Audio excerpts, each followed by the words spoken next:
So on the latest episode of the PCT podcast, we are delighted to be joined by Chris Smith.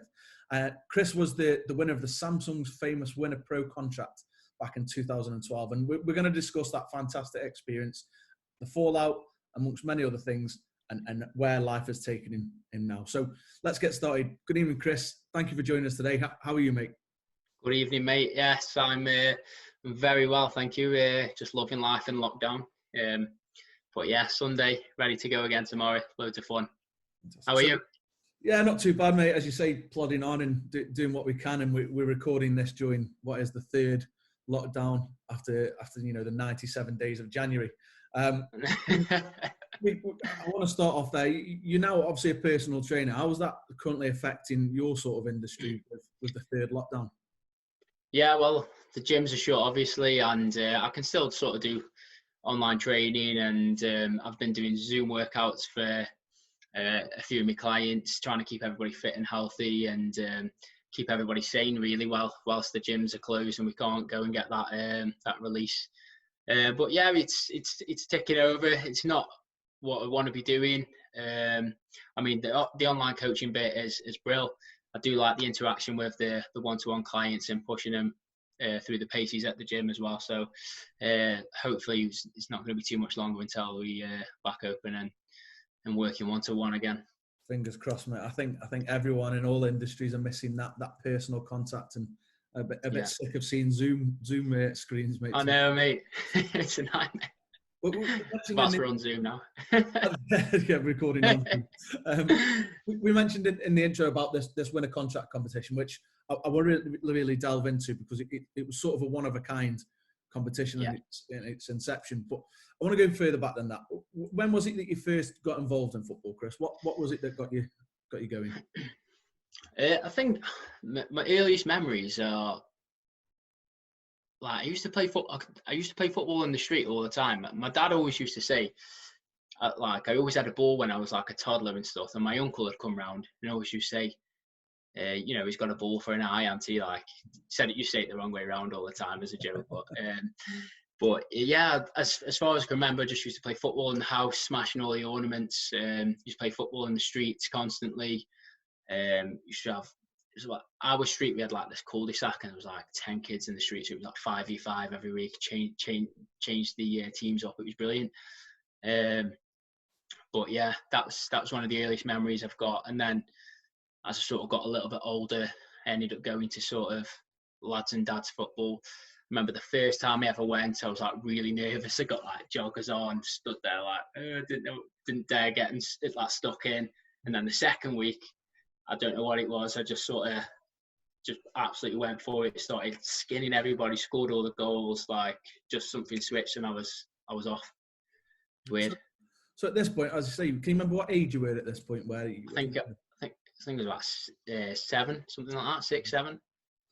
And then obviously you've gone from this shy person in your first session who wasn't sort of not saying willing to get involved, but a bit shy to get involved, and then all of a sudden, getting amongst the goals, really doing well. Were you aware of any sort of talk or interest from pro clubs or scouts at the time?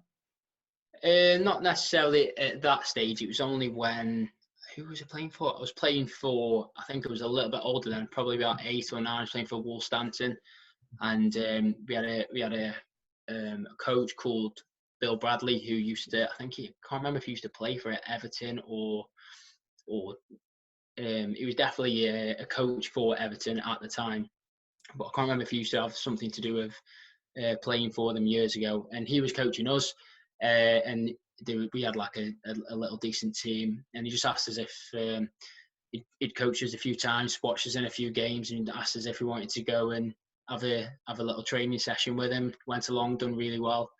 We ended up, the first game we played actually was against the year above. And I think we got spanked about 8-0. And I remember turning up thinking, I can't believe this. We can go and have a game for Everton. And then we were playing them, and then literally just got absolutely turned over. Thinking like I'm nowhere near this level yet. But yeah, that was the first initial sort of interest I had from a pro club. So something I want to just tap into there. You mentioned like the 5v5 in the street, and obviously you've been exposed straight away to that level of football where as you mentioned there, you got turned over. Did that impact you in any way as a young player? You know, being on the end of a drubbing, or was it just a case of, oh well, next game? Yeah, no, it's not. Do you know what? I think I used to take the beatings in the street harder if we ever lost in the street, especially because we were playing against the older kids. I used to desperately want to win, especially when I was younger. I think I almost grew out of that as I've got older. Not that I still want to win, but like I used to, like, if our team was losing, I couldn't breathe. I was, and I used to like lose my head a little bit. But if we ever lost, for like when we lost that game, it was just a learning curve basically. We weren't expected to win anyway, so it was one of them where it was just like, it doesn't matter. So what age was it then that the real interest came? And as I say, were you aware of scouts turning up or being invited into a club? Was it something that you're aware of, or were you kept away from that by your dad? No. So I think it's obviously when I used to play we had a little spell at Everton. That was one of the times when I absolutely loved football. Played day in, day out. Like, I used to train on my own if people didn't want to come out and play, or we were playing games in the street, playing for the school, playing for like a Sunday side. And it was probably from then where I just absolutely adored it. And then I remember, and I think we was playing for Cheadle United, or whatever we called it at the time. And that's when Stoke sort of scouted us. And they offered me an initial, I think it was a 6-week trial, and I was there for about 4 or 5 months. Really? We ended up playing and on trial, never ended up signing. So they kept on stringing me along. It might have been longer, I can't remember actually. I'd have to clarify that with my dad. But I was there for a long period of time, and but yeah, a lot of the dads were saying, "Oh, they've got to sign him," and never ended up getting signed. We played like teams who we'd lost the year before, and I remember like playing in those games, scoring, setting goals up, and we beat Notts Forest 4-1, and like got man of the match, come off, felt brilliant. I think I was only about 11 or 12, but that was one of my experiences with Stoke. And then I think it was about a month after that, or not long after that, he just said like, "We're not going to keep you on," and they ended up getting rid of me. I was like, okay. Wicked. Ended up going back playing for Cheadle.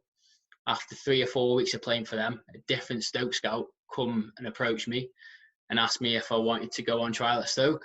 And I walked off. I didn't even speak to him. I think I was still a bit bitter, but the guy ended up speaking to my dad and asked why, like, what was going on, and just said basically he's just been released from Stoke. He was like, "Oh, okay, does he want another trial?" He was like, "I don't think so." So, sorry, mate, dogs come in. So yeah, never ended up going back.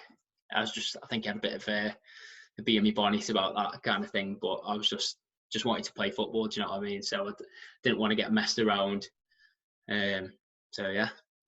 So I imagine at that point, you've either got a point to prove or it can sort of take away your love from the game. Am I right in saying that Everton came back with interest within the academy? No, we didn't. I can't remember exactly what happened.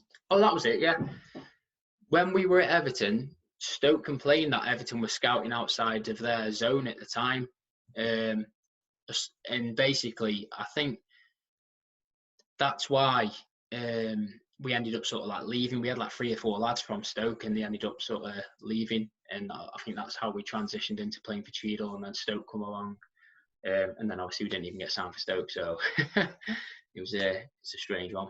I mean, so at this point, you're thinking you've been at a local club, you know, you've been at Everton within their, you know, it might have been their development or whatever it was at the time. Were you looking at a career in football, or was it a case of something else? Sorry, were you looking for a career in football, or was it now just a case of playing for enjoyment?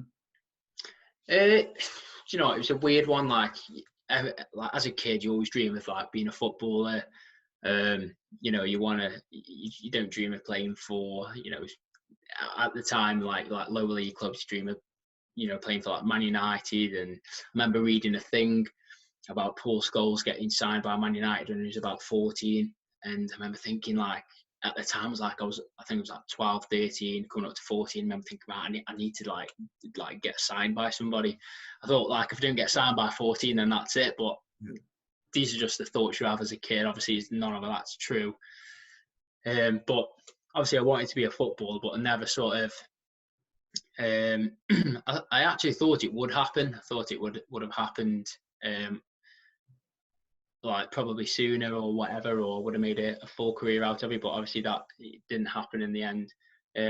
But yeah, at that time as well, you're just there to enjoy it as much as you can, as well as obviously you want to do that, but that's so far in the future. You're just enjoying the here and now. So then, time at college and over at university, you studying sports coaching and development, and playing for a local side. It's still a decent level within Stone Dominoes. Again, at this point now, you're playing semi-pro football. Is there any slight chance that you think you can still get signed, or was it, look, let's concentrate on a career? Well, we did a course at college, and we, I don't know if you know him, Nige Dealey. He was our coach on our course. He was our football coach, and basically we had like an under-19s conference youth team, and we had for 3 years I was at college, we had a class squad. We had like class players who were a bit older, some younger ones coming through. We had a really good team. The first year we played against Man City in pre-season, and we ended up losing 5-4. Oh. And but we absolutely we played amazing the first half, and I think we were in the lead in the end. And they brought on some 14-year-old whiz kid who was absolutely unbelievable, and started pulling strings, and he set a couple up, and within 2 minutes we went from like 4-3 up to 5-4 down. And yeah, but we had like a really good team. And on the third year we ended up winning sort of like the National Cup with everybody at Russian and Diamonds. The final was, we won 2-1. So that was a great experience. But again, even at that age, you probably don't think you're going to make it then, but you do just still enjoy football. And I was playing for Kidsgrove at the time, and what was it, Biddulph? Anyway, we were still playing Saturday football as well. And you just want to play as high as you want to enjoy it, and you want to play as high as you can. So didn't think it was going to happen, but you were still just trying to play at a higher level, possibly earn some good money. You can get some money at Kidsgrove, you get money obviously higher up you go. So the idea was to just try and keep progressing if possible. So then in June 2011, Samsung launched an initiative with Swindon Town to win a professional contract. How did you hear about this, and were you apprehensive about applying for it at the time? So this is a weird story. So my dad actually said, "Have you seen this thing? Samsung winning a pro contract?" And I was like, no. He says, "Oh, you should apply for it." And I was like, "Oh, I don't see the point," sort of thing. And he sent me the invitation. I never ended up applying for it. He had filled out the form for me. Okay. And then they got an email saying, "You've got a trial in Leeds on this what's it day." And I'm like looking at this email, like, what the hell, what's this? And he said, "Samsung winner pro." My dad, and I told my dad, he's like, yeah, filled it out for you. Anyway, so I ended up going up. I thought, well, then why not? I'll be up for a trial.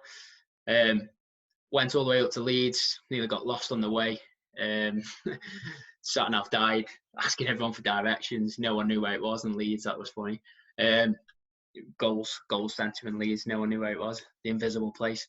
So ended up doing the trial, and ended up smashing it. Felt really confident after the trial. So what was the trial process? How many trial sessions were there? There was over 5,000 applicants. So even at this point, are you thinking, just go for a laugh, see what's going on, or was there a chance? To be honest, mate, like I felt like, I don't know what it was. I felt confident from day one. Like I turned up. The trial went really well. We did some like agility drills, some passing drills, and we had like a small five-a-side game just to see who was sort of like, who could kick a ball, who could run, who could tackle, just the basic stuff. And I felt really confident on the day. And I think there was after then there was an 11-a-side game. We got put straight into an 11-a-side game. And there was 3 games, and the final game was at Swindon Town against their development team, which had a few older pros in, and then a few of the younger under 18s. But yeah, I remember every game just feeling super pumped, super energized, super confident, and I played really well in all the games.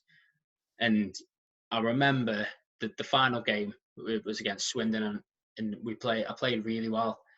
And I remember coming off the Canio was there as well, and I remember thinking, right, now's the time. If I'm ever going to make it, this is it. Like, if I'm ever going to get a chance, I'm never going to get a better chance than this. Played really well in the final, and then there was 4 people who got offered a chance to go down to Swindon and have a trial with all the first team. And I spoke to the other 3 lads, and you size each other up a little bit. One was playing like 2 or 3 leagues above me. One had played for like England schoolboys. One had been at like Rochdale or somewhere all his life. And I was thinking, that's how it. And ended up playing really well in the training games down at Swindon.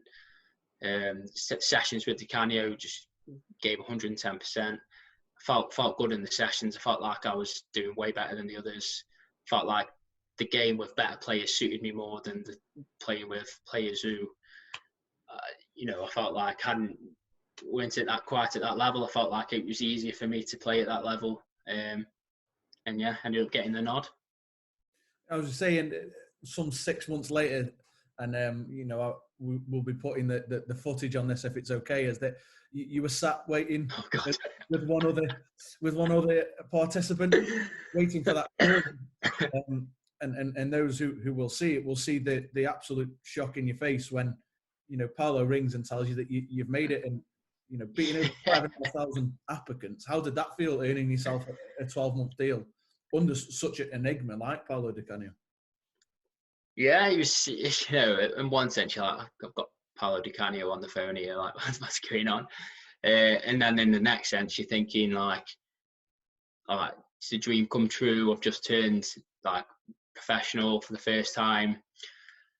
And then in the next thought, I'm thinking, right, I need to sort my flipping stuff out here. I need to get fit. Like, I can't, this is just step one. Like, the hardest bit's yet to come.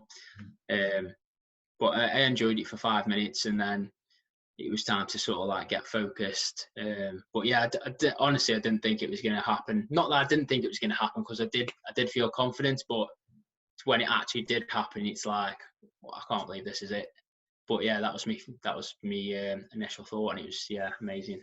So what was the process then from being or having that phone call with Paolo?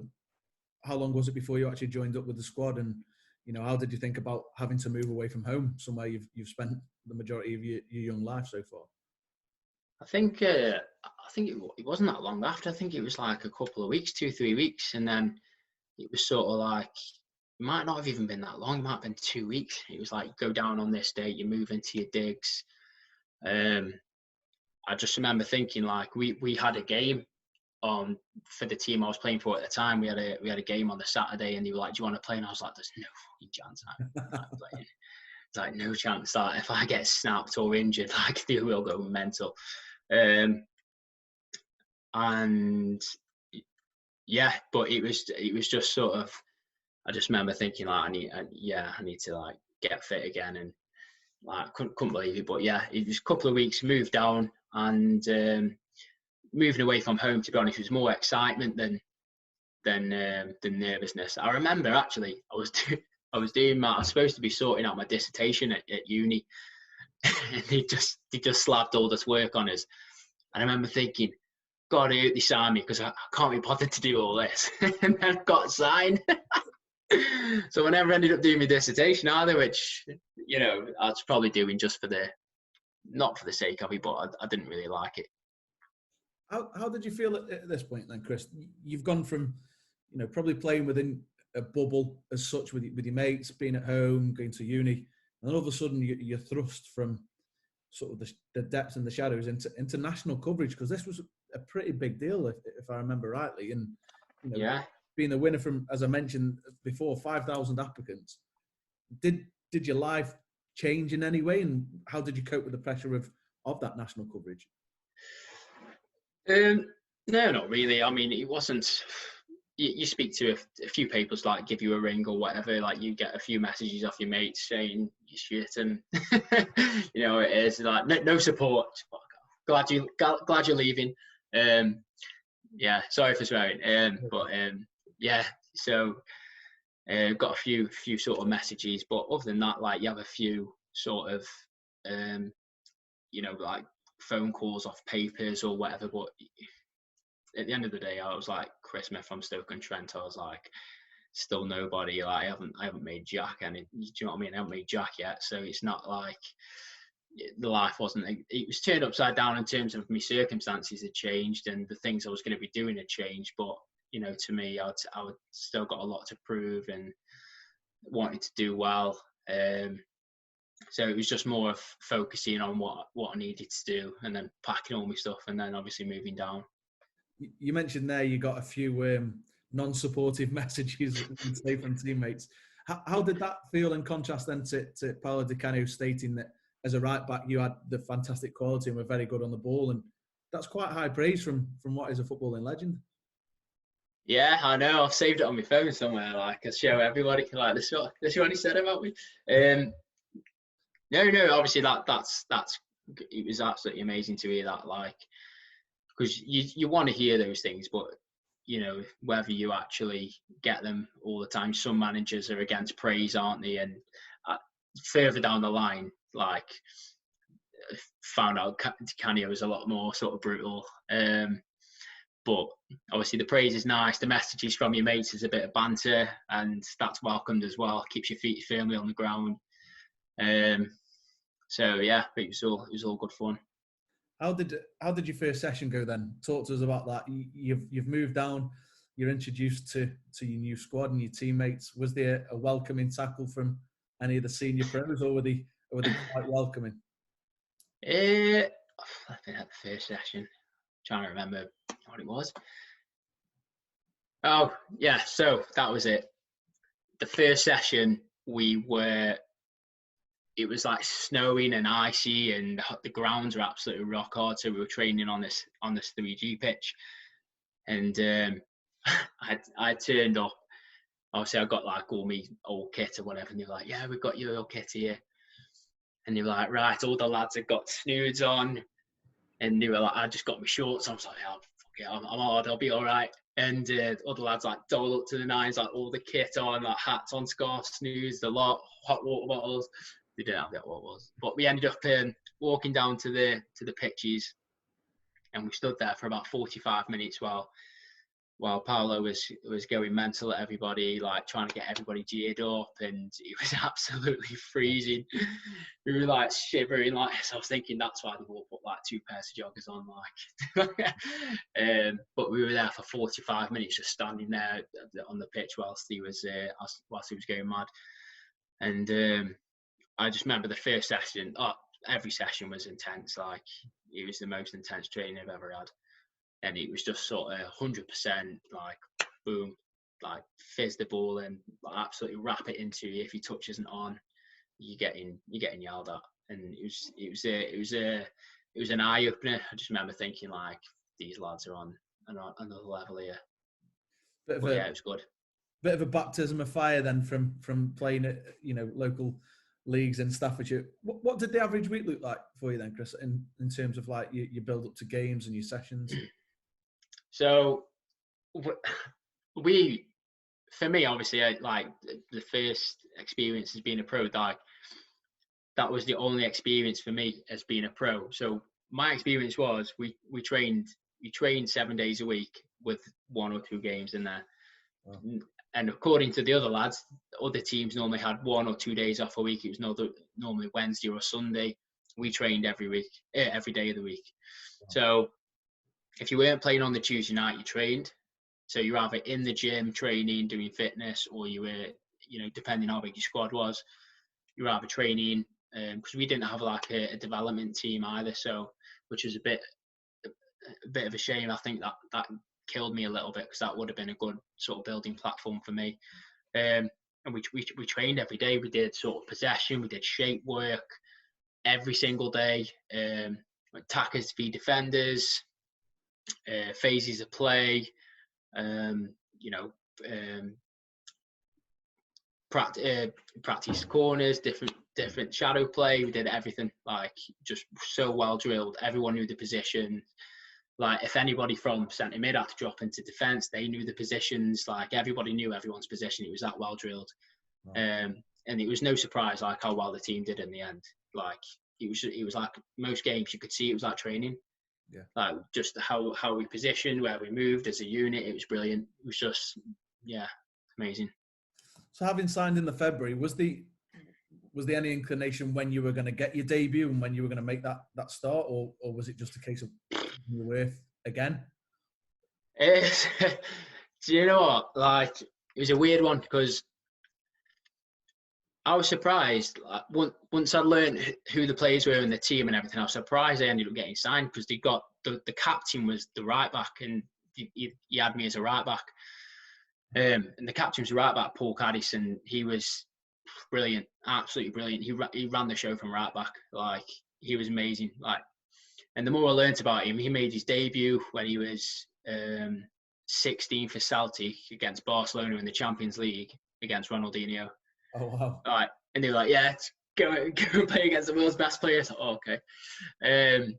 And he was on penalties as well. So the right back was on penalties, and he never missed. Scored them all. And he was like, obviously, he was brilliant. He was one of the gaffer's favourite. And there was another young lad, same age as me, Nath Thompson, who was on the bench. He was a right back. And eventually, once sort of things happened with Caddis, and Nath ended up getting a shout, and he was absolutely brilliant as well. Like, grabbed the opportunity with both hands, went on to be captain at Portsmouth. Like looking at and he'd been at the club from 10 to 24 or whatever it was. Okay. So when I was looking at the players in front of me, I'm thinking, I've got a lot to do here. Like, if I'm going to get in there, I need to be something else. And at the time, I remember thinking, like, I'm not at that level yet. Mm-hmm. Like, I felt like I could have been fitter, could have been match fit for starters, which I never really gained, because it's as intense as the training was. It's not the same as being match fit. So yeah, I had a lot to do to in order to move them, but it was always going to be tough. Try to move the captain out of the way. And so I had a couple of chances on the bench, and I was hoping that, like, for whatever reason, he might get a dead leg and have to come off, and then they chuck me on. Obviously, you don't want him to get injured, but you want him to get a little knock and come off, mate. Yeah. Or they were 5-0 up, 6-0 up, cruising. You go, Chris, go on. But yeah, that never happened until sort of like the last game of the season. I would say you made your debut in a 0-0 draw against Bradford. Talk to us about then the lead up to that debut. Was there any words of wisdom from Paolo, or was it just a case another baptism of fire in a league game? Yeah, baptism of fire, I'm afraid, mate. There was no sort of nod. You're gonna get your chance. There was nothing like that. I ended up starting on the bench, to be fair, and he ended up playing the other lad, Nath, to begin with. And fortunately for me, he got injured after about 20 minutes. Like, he got a big knock and he had to go off, and I ended up playing 70 minutes. And I remember warming up. He was like, go warm up. So I was running up and down, like, doing my fast feet. He was going, faster. I was like sprinting up and down as fast as I could. He was like, faster. He's going, Claudio, he's not going fast enough. I was literally going full pace as I was going as fast as I could. And then, yeah, I remember, like, he was just like, get strapped up. Because at the time, like, you got this other right back on, you're thinking, I'm not even going to get a chance here. Or I might get 15 minutes at the end. And, yeah, I got my kit on. It's like, had a quick look around the stadium, thinking, there's a lot of people here. Let's go and smash this. Walked on, absolutely buzzed off it.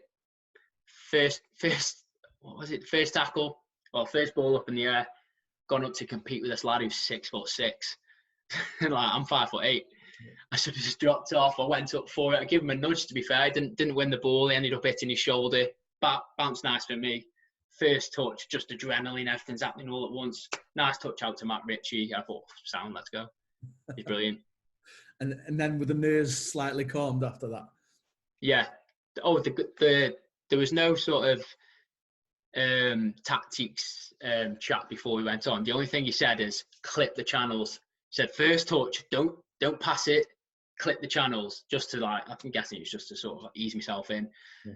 So the first time the ball come down, he ended up laying it 5 yards. So I'm sure he was losing his head at that instead of just twatting it up the field. But yeah, I think he just wanted me to sort of kick the ball, get me settled, and then go from there. I'm sure it's one question that the listeners will probably want to know. How was Paulo on a day-to-day basis? Is he as fiery and as short-tempered as the media portray? Yeah, probably worse. Wow. Yeah, that was like 20% of what you saw. He was just like a ball of energy. He was so passionate about everything. Like, he knew all the information about the opposite team who we were going to be playing, their opponents. He was like, knew the height and centimetres, the weight, how fast they were, how many goals he'd scored. And then he obviously knew our strengths. He was every day, like, there was a spell when we were, I think it was in February, we had this spell where it was just like snowing all the time.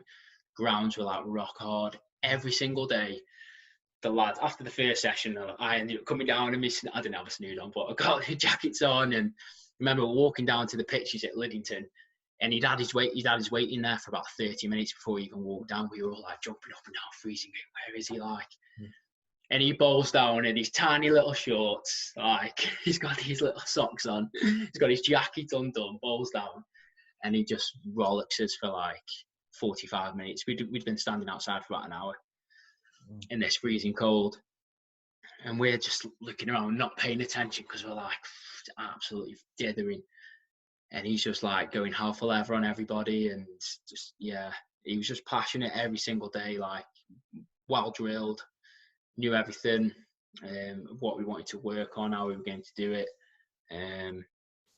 But yeah, there was so many stories. Ripped a TV off the wall and stamped on it.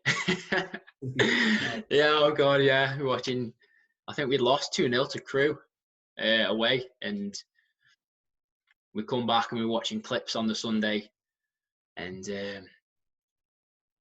it was about 6 or 7 weeks to go. We were top. We were flying at the time. We were battering everybody. It was a shock to us, really. Like, they turned us over 2-0.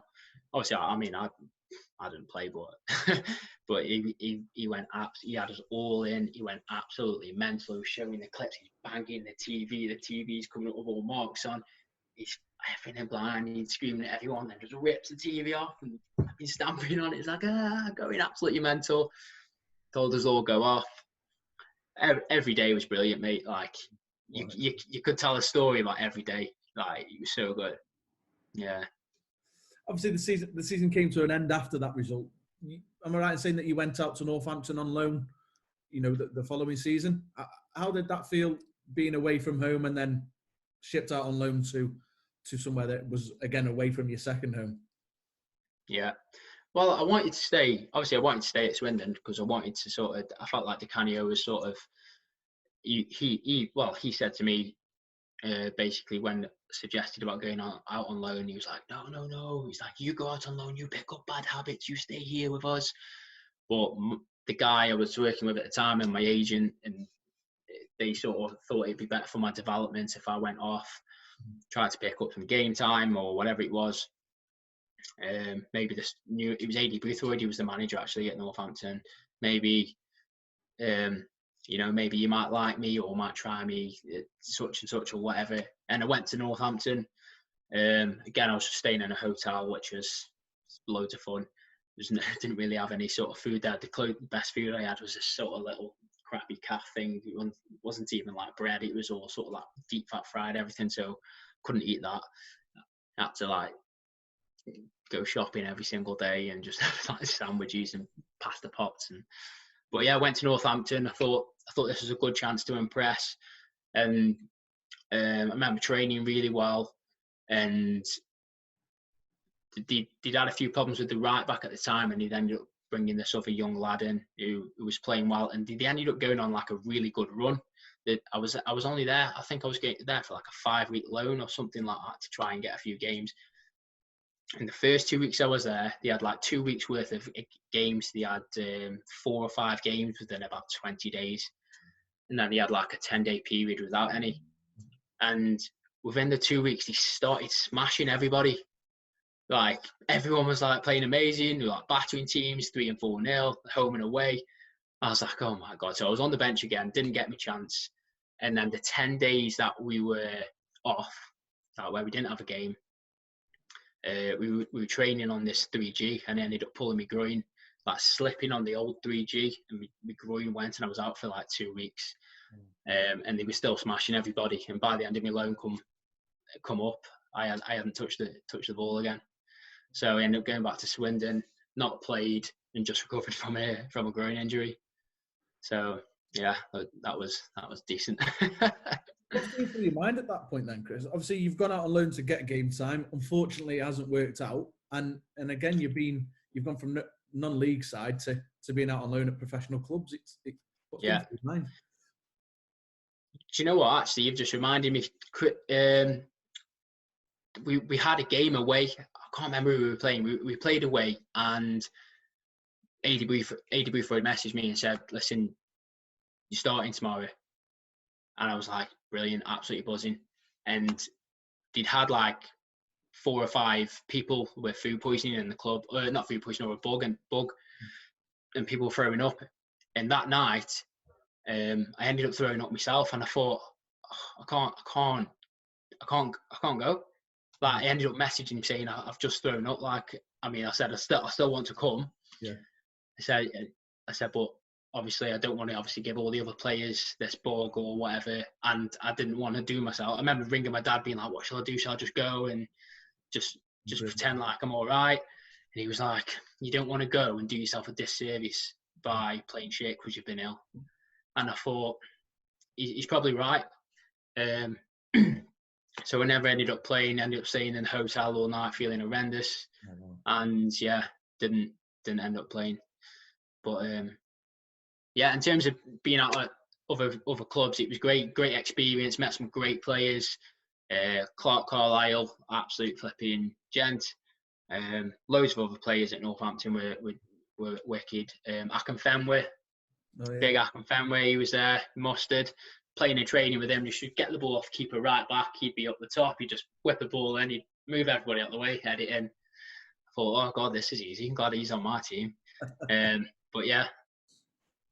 I mean, so are you thinking? I'm just thinking in terms of this injury and obviously the illness. Are you thinking now, where am I going to get game time? And yeah. How do you motivate yourself to continue to strive to perform at that point?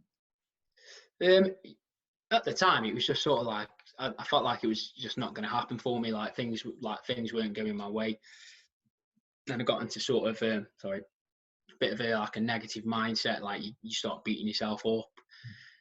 You start obviously like putting yourself down, thinking like, oh, I could have done, like overthinking everything, like overthinking passes. Like, should I have passed it that safe 10-yard pass, or should I have tried something fancy? Just, instead of just playing the natural game, you think, and then the other one was, right, I need to impress. I need to do something really good. So you try to do something and then you get a bollocking off the lads, like, just play it simple. And you're like, can't win.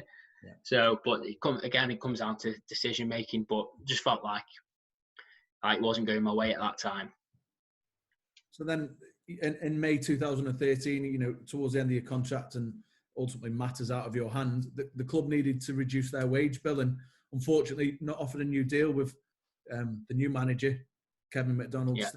It was a shame that some good players were to be released. So, so what now? Was the exit trials arranged? Did your agent look to get you on your clubs, or was it a case of being left to sort your own career out? Yeah, so I ended up signing with an agent. The guy I was originally with tried to set me up with a few different people. I spoke to one of the other lads who was at Swindon who had an agent, and he basically said he was like, sign with my guy. Ended up signing with him, and he managed to get me a couple of trials. He had one up Dumbarton, I remember playing really well that game as well. The manager of the team was actually reffing the game.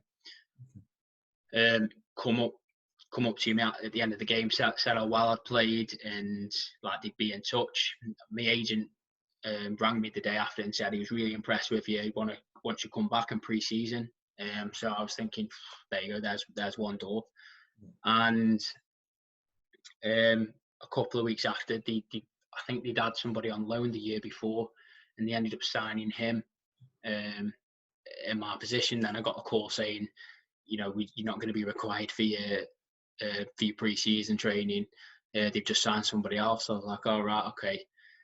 And I ended up training down Nuneaton. I knew Louis Malt, and Louis asked me if I wanted to go down there with him.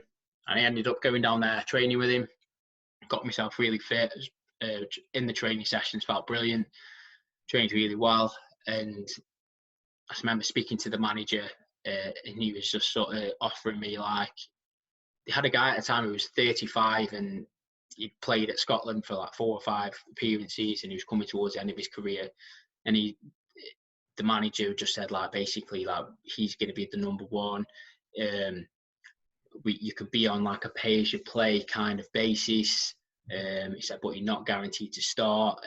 You're not guaranteed to be in the squad because we've got limited funds and all this. And I just remember thinking, like, this is no good. I need to be playing. Like, I'd rather just go. And I was getting to the point where it was just sort of, I've not played football I was a pro footballer, or I'd gone from being a pro footballer, and then I've not played for 18 months, not consistently anyway.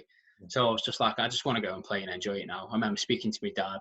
I think he ended up playing for, I think I went to Kids Grove then. In the end, I just said, listen, I'll go play for them, get a few games, and then possibly look to message a few clubs in the future. So yeah, you returned back home, as you mentioned there, for Kids Grove and later Chase Town and sort of step 4. Sorry. Was football now more of a hobby than a job? And how were you feeling towards the game after experiencing the highs of what you'd just been through to sort of the frustrations and the... Yeah, it was definitely more. It was less serious. I remember my dad saying, he was the one who kept on trying to like push me, saying, you've still got time, because it was still only about 24, something like that. And I was thinking, in my head, I remember thinking, to make it, you've got to be well established now, or playing really, really high. And at the end of the day, I wasn't. I was playing at Kids Grove. They don't want players who haven't played for 18 months, and then, do you know what I mean? So I was thinking my chance was gone, and sort of I was falling out of love with it, to be honest, a little bit, because just like things hadn't gone my way. I just wanted to play. So I ended up coming back and just wanted to enjoy the football, and we ended up playing. Obviously, we had like a steady group of lads who were all nice guys at Kids Grove.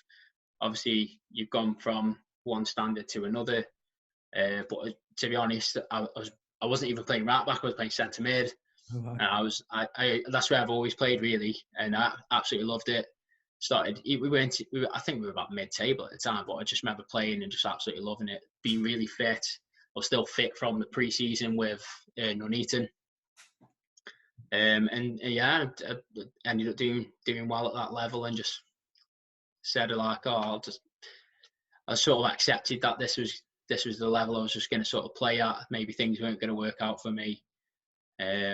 So yeah, and that was my thoughts at the time. So now you're a very successful personal trainer. Was that when it came into effect, when you moved back to Staffordshire, that you decided that was the career you wanted to go down? Yeah, I think so. I mean, I never say never. Like, I remember I ended up getting a trial at Chester I was at Chase Town, and I was sort of just started my personal training then, and so I had that thought in my head that, you know, if I get myself really fit, I was it at Stafford Rangers?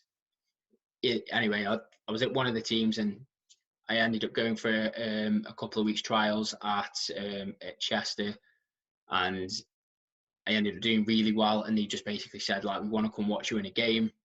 And we ended up having like a couple of weeks where we didn't have a game, and a similar thing happened where I ended up getting injured just before one of the games. And Steve Burr was the manager, and they had to sign somebody else by the certain date or something. And basically, because they hadn't seen me, they just said like they couldn't sign me. Which is fair enough, but it was just sort of like, what do you do? It was sort of sod's law. I was like, oh, this is typical. I've seen this before. So yeah, PT was sort of always enjoyed sort of helping people get fit, and people have asked me questions about sort of like football and things that I've always enjoyed sort of like helping them or telling them, or trying to steer them in the right direction, because we're all trying to do our best, aren't we? So we all need a little help now and again, and if I can help somebody to improve their life in a certain way, then yeah, I'd love it. Do you still play now, Chris? And what does the future hold for you? Well, coronavirus. Yeah, it's not really happening, is it? But no, I was playing for sort of Redgate, just as with a few of my mates, which is obviously down the road. We had like a steady team at the start of the year. We were like top for a while, and but yeah, I was still sort of working like pretty long hours with like PT. I was up at like 5 a.m, then not getting in till sort of like 9:30, 10 at night. So couldn't train for, my dad saying like, why don't you go back to like Kidsgrove or Nantwich? But at the time, like I say, I was working all these hours and they wanted you to train. So, and I couldn't do it. So I just literally satisfying my little sort of need to play by just playing on the Saturdays. I had to drop down because most clubs aren't going to accept you, just even at semi-pro level, to not train and then just play. So yeah, I ended up dropping down, doing my PT on the side, and yeah, going from there. It's quite a heart-rendering story in a way, is that you've enjoyed the game and been built up to something that what everybody aims for, and then unfortunately for you, you've seen the darker side of the game, and I'm going to say the non-positive demise. and I think a lot of football is about luck and chances, and I think for me, if your luck or your chances might have been different, we could, well, probably not be having this chat for a start, but we could be seeing you have gone on to bigger and more consistent things.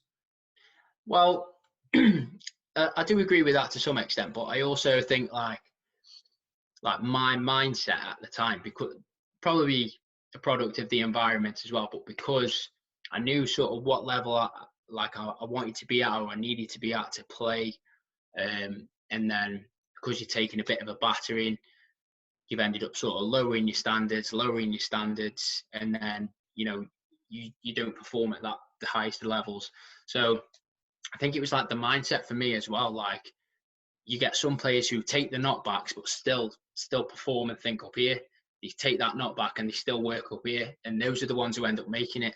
And I think it's just the little things ended up stopping doing you get distracted, you get a career change, whatever, and you stop doing the things that take you to that next level. So if there was things that I could have done differently, like even at Swindon, things like nutrition, I know so much more about nutrition now, like performance-based nutrition, how I could have got more energy, how I could have performed better, fatigued less, been stronger, just things like that. So I was more competitive all over, like the importance of sleep.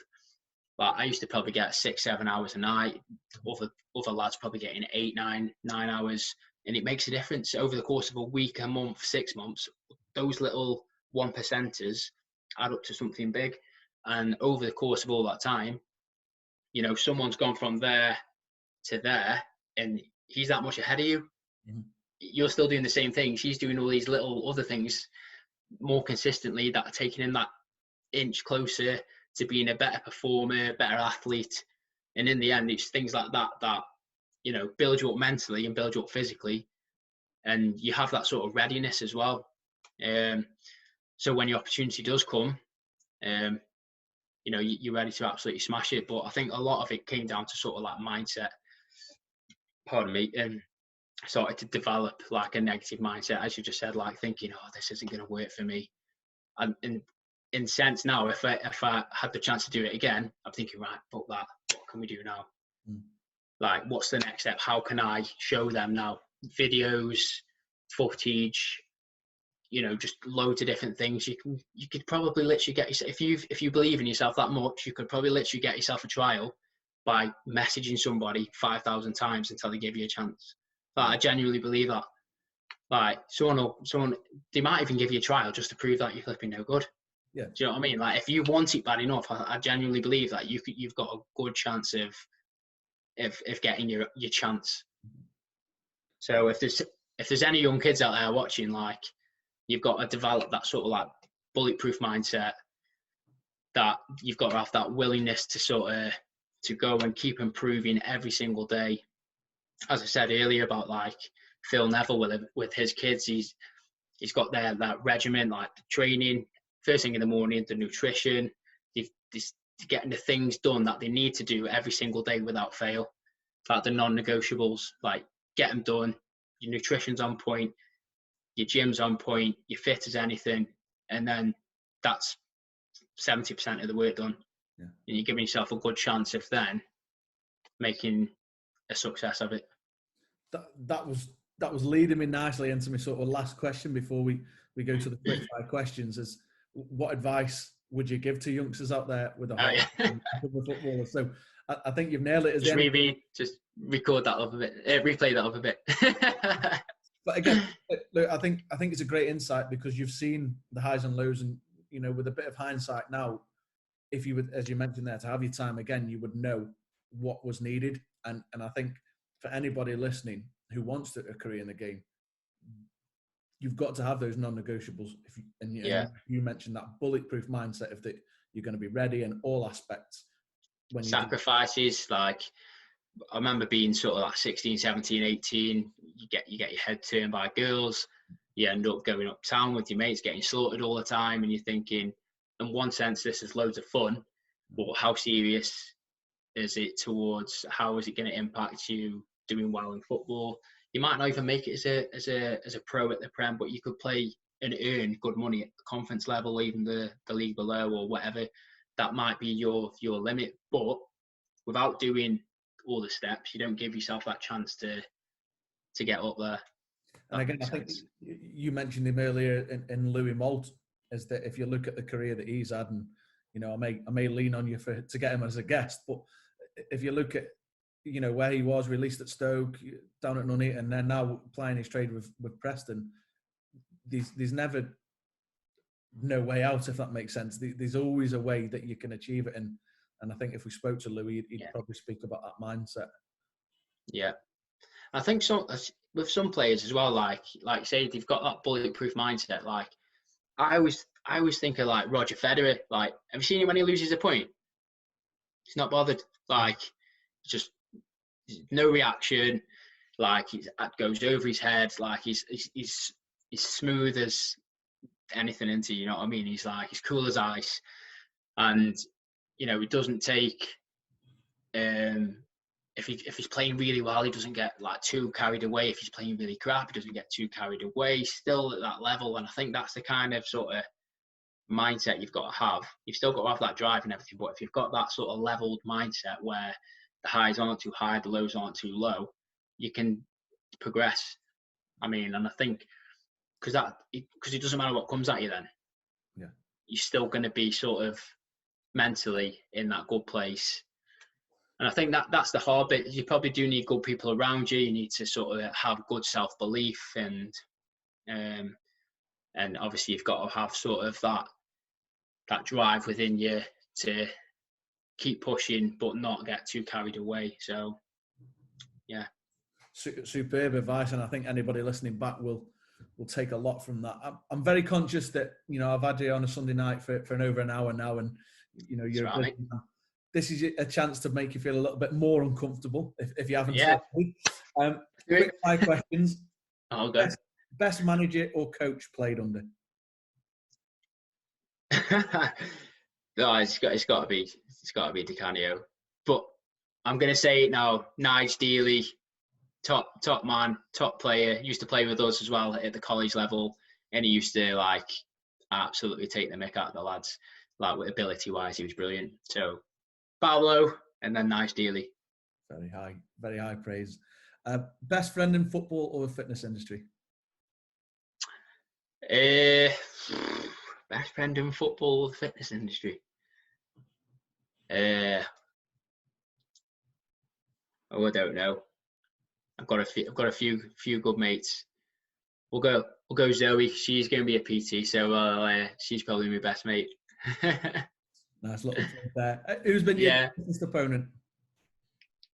Toughest opponent? Can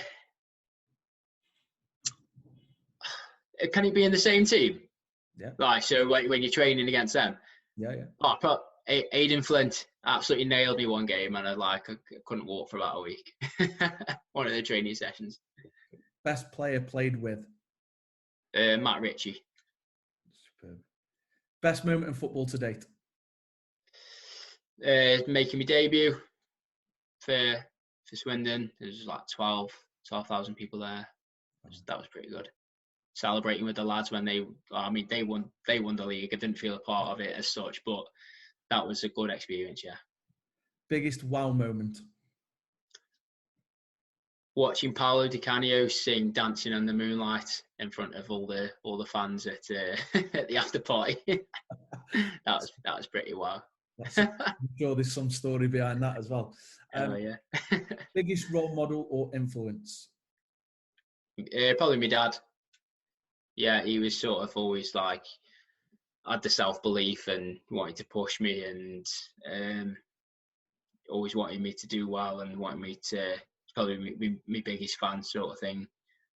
So yeah, probably my dad. This is probably the most difficult one, bud. Describe yourself in 3 words.